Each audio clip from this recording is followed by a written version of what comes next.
जय हिंद दोस्तों, वंदे मातरम। उत्तर प्रदेश की राजनीति में दशकों तक मुलायम सिंह यादव और अखिलेश यादव के बलबूते पर अपनी तीखी बयानबाजी, दबदबे और राजनीतिक रसूख के लिए जाने जाने वाले समाजवादी पार्टी के नेता आजम खान को अदालत से एक और बहुत बड़ा झटका लगा है।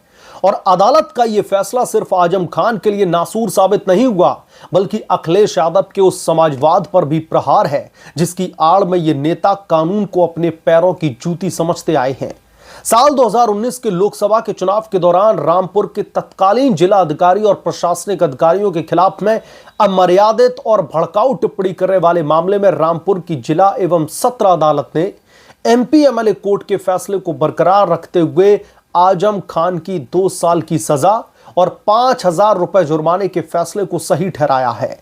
यह फैसला केवल एक कानूनी प्रक्रिया का अंत नहीं है, बल्कि भारतीय लोकतंत्र में प्रशासनिक गरिमा और संवैधानिक सीमाओं को लांघने वाले नेताओं के लिए एक बड़ा संदेश भी है। और सबसे बड़ा संदेश है अखिलेश यादव पर। जिस तरीके से समाजवादी पार्टी के नेताओं ने एक तरीके से गंद मचा रखी थी, गुंडागर्दी चल रही थी, साफ तौर पर यह उस पर करारा तमाचा है। साल 2019 के लोकसभा के चुनाव प्रचार का है यह मामला, जब रामपुर के भोट थाना क्षेत्र में एक चुनावी जनसभा को संबोधित करते हुए अखिलेश यादव के प्रिय नेता आजम खान ने तत्कालीन जिलाधिकारी अज्ञेय कुमार सिंह और प्रशासनिक तंत्र को खुलेआम निशाना बनाया था।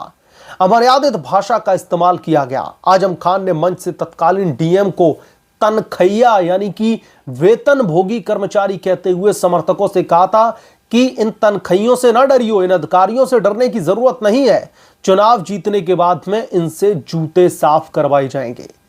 अधिकारियों पर दिए गए इस अपमानजनक और भय का माहौल पैदा करने वाले बयान पर प्राथमिकी दर्ज करवाई गई। रामपुर की एमपी एमएलए की कोर्ट ने आजम खान को दोषी ठहराते हुए 2 साल की जेल और जुर्माने की सजा भी सुनाई थी। इसके खिलाफ में आजम खान ने सत्र अदालत में अपील दायर की, जिसे खारिज करते हुए अदालत ने सजा को बरकरार रखा। दोस्तों, एक समय था जब रामपुर में आजम खान की मर्जी के बिना पत्ता भी नहीं हिलता था। उत्तर प्रदेश में समाजवादी पार्टी की सरकारों जैसे कि मुलायम सिंह यादव का दौर हो या फिर अखिलेश यादव का जो कार्यकाल था, उसके दौरान आजम खान का कद मंत्रिमंडल में मुख्यमंत्री के बाद सबसे प्रभावशाली माना जाता था। नगर विकास से लेकर के कई अहम मंत्रालयों की जिम्मेदारी संभालने वाले आजम खान का प्रशासनिक अधिकारियों पर दबदबा जगजाहिर था। हालांकि सत्ता का यह दम्भ ज्यादा दिनों तक टिक नहीं सका। आजम खान और उनके परिवार, जो उनकी पत्नी तजीन फातिमा और उनके बेटे अब्दुल्ला आजम हैं, उन पर भू माफिया घोषित होने, जौहर यूनिवर्सिटी में भूमि अधिग्रहण, फर्जी प्रमाण पत्र और चोरी और भड़काऊ भाषणों समेत तकरीबन 80 से अधिक मामले दर्ज हैं। आप लोग समझिए कि जब समाजवादी की सरकार थी तो ये लोग कितना हवा में उड़ रहे थे। लगातार कानूनी सजाओं के कारण आजम खान और उनके बेटे अब्दुल्ला आजम दोनों की विधायकी जा चुकी है। विभिन्न मामलों में दोष सिद्ध होने के बाद में आज आजम खान लंबे समय से जेल में बंद है। अदालत का यह फैसला सिर्फ आजम खान की व्यक्तिगत हार नहीं, बल्कि समाजवादी पार्टी के अध्यक्ष अखिलेश यादव की राजनीतिक शैली और उनकी पार्टी की पुरानी साख पर भी गंभीर सवाल खड़े करता है। अब योगी बाबा ने इन लोगों की हेकड़ी निकाल करके रख दी है। उत्तर प्रदेश में बीजेपी और अन्य विपक्षी दल लगातार उस समय समाजवादी पार्टी के शासनकाल को गुंडा राज और माफिया राज के तौर पर प्रचारित करते रहे। आजम खान जैसे शीर्ष नेताओं के द्वारा सार्वजनिक मंचों से पुलिस व प्रशासनिक अधिकारियों को खुलेआम धमकाना और अमर्यादित भाषा का प्रयोग करना समाजवादी पार्टी सरकार के समय के प्रशासनिक इकबाल पर सवाल खड़े करता है। सपा सरकार के दौरान आजम खान की मनमाफियों पर अखिलेश यादव का रुख हमेशा से ढुलमुल रहा। मुस्लिम वोट बैंक के बड़े चेहरे के रूप में आजम खान का कद इतना बड़ा था कि अखिलेश यादव कभी भी उनके बड़बोलेपन पर अंकुश नहीं लगा सके, क्योंकि वोट बैंक की राजनीति जो करनी थी, उस समुदाय के उनको वोट जो चाहिए था, अगर आजम खान के मुंह पर ताला लगाने की कोशिश करते अखिलेश यादव तो हो सकता है उनका कार्यकाल बीच में ही खत्म हो जाता। राजनीतिक विशेषज्ञों का यह भी मानना है कि अखिलेश यादव की यह मूक सहमति आज पार्टी के लिए सबसे बड़ी राजनीतिक कमजोरी बन चुकी है। अदालत के इस कड़े और बड़े रुख से यह स्पष्ट हो चुका है कि सत्ता में रहते हुए प्रशासनिक मशीनरी को अपनी निजी जागीर समझने की जो परिपाटी है वो अब पूरी तरीके से खत्म होने वाली है।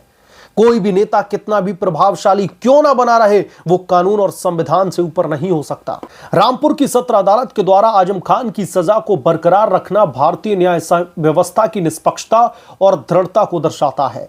यह फैसला यह स्पष्ट संदेश देता है कि सार्वजनिक जीवन में भाषा की मर्यादा, प्रशासनिक तंत्र का सम्मान और कानून का पालन सर्वोपरि है। अखिलेश यादव और समाजवादी पार्टी के लिए यह फैसला आत्ममंथन का वक्त है। क्या वो अपने अतीत की दबंगई और बड़बोलेपन की राजनीति से बाहर निकल करके एक नई संवैधानिक मर्यादा वाली राजनीति गढ़ पाएंगे, या फिर अपने पुराने नेताओं के जो कुकृत्य हैं उनका बोझ ढोते रहेंगे? वैसे समाजवादी पार्टी के जितने भी बड़े नेता हैं, आप लोग देखिए, जब भी समाजवादी पार्टी का दौर रहा है, दशकों तक मुलायम सिंह यादव ने उत्तर प्रदेश की राजनीति में अपना दबदबा बनाकर के रखा था। आप लोग देखेंगे कि किस कदर उत्तर प्रदेश में इन नेताओं की साफ तौर पर गुंडागर्दी दिखाई देती थी। कानून को तो ये लोग ऐसे यूं चींटी की तरह मसल दिया करते थे। कानून इनकी जेब में पड़ा हुआ था, क्योंकि मुख्यमंत्री इनके हैं, सरकार इनकी है, सत्ता पर बैठे हुए, तो इनको कहां कोई कुछ बोलने वाला है। लेकिन अब उत्तर प्रदेश की राजनीति में जब से योगी बाबा का शासन स्थापित हुआ है, उत्तर प्रदेश की राजनीति में बहुत कुछ बड़े पैमाने पर बदलाव हमने देखे हैं। सबसे ज्यादा तो जो क्राइम रेट है, जो क्रिमिनल्स हैं, उन पर बाबा की जो एक तरीके से मार है वो पड़ी है। बाबा ने पहले ही यह कह दिया था कि उत्तर प्रदेश या तो क्रिमिनल छोड़ दें या फिर जेल की सलाखों के पीछे जाने के लिए तैयार हो जाइए, या तो आप गुंडे ही छोड़ दीजिए या फिर आप प्रदेश छोड़ दीजिए। लेकिन आजम खान चूंकि समाजवादी पार्टी के नेता हैं, कभी सत्ता की हनक बोला करती थी, तो अभी भी आजम खान को ये लग रहा था कि भले ही वो विपक्ष में बैठे हैं, लेकिन जो उनके स्टेटमेंट है, जो उनके बयान हैं, वो कभी बंद होने का नाम नहीं ले रहे थे। स्थिति ऐसी थी कि धीरे धीरे धीरे करके एक एक करके मामले जब निकलते हुए सामने आए, तो तकरीबन 80 मामले आजम खान, उनके बेटे, उनकी पत्नी और पूर्व विधायिका जो रह चुकी हैं तजीन फातिमा, उनके ऊपर रजिस्टर्ड थे। आप लोग समझिए कि कितने बड़े पैमाने पर ये जो गुंडई है वो उत्तर प्रदेश में चल रही थी। मसलन कोर्ट के इस बड़े आदेश के बाद में उत्तर प्रदेश की राजनीति में भयंकर खलबली मची हुई है। उत्तर प्रदेश की राजनीति में अब आजम खान को एक तरीके से ये समझ लीजिए कि अखिलेश यादव भी उस पर कुछ बोल नहीं पा रहे हैं। वो बात अलग है कि एक उन्हें खास समुदाय के वोट बैंक को उन्हें संभाल करके रखना है, एक खास समुदाय के वोट बैंक को नाराज नहीं करना चाहते अखिलेश यादव, ये एक बहुत बड़ी वजह है। लेकिन यहां पर यह भी समझने वाली बात है कि अब अखिलेश यादव को उस वोट बैंक को संभालने का एक तरीके से अगर वो अपनी जिम्मेदारी या फिर दायित्व निभाते हैं, तो दूसरी तरफ एक सभ्य समाज ऐसा बैठा हुआ है जो वो देखता है कि क्या अखिलेश यादव इस तरीके की गुंडागर्दी को, क्या इस तरीके के असामाजिक जो कृत्य हैं उनको समर्थन देते हैं। इस पर अखिलेश यादव को अपना टेक बहुत क्लियर करना पड़ेगा, क्योंकि बिना उसके क्लियर करे जनता के बीच में साफ संदेश नहीं जाएगा। और 2027 के विधानसभा के चुनाव भी नजदीक हैं। मसलन कोर्ट के इस बदले फैसले से जो समाजवादी पार्टी की हेकड़ी निकल चुकी है, जो 2 साल की सजा के फरमान को बरकरार रखा है,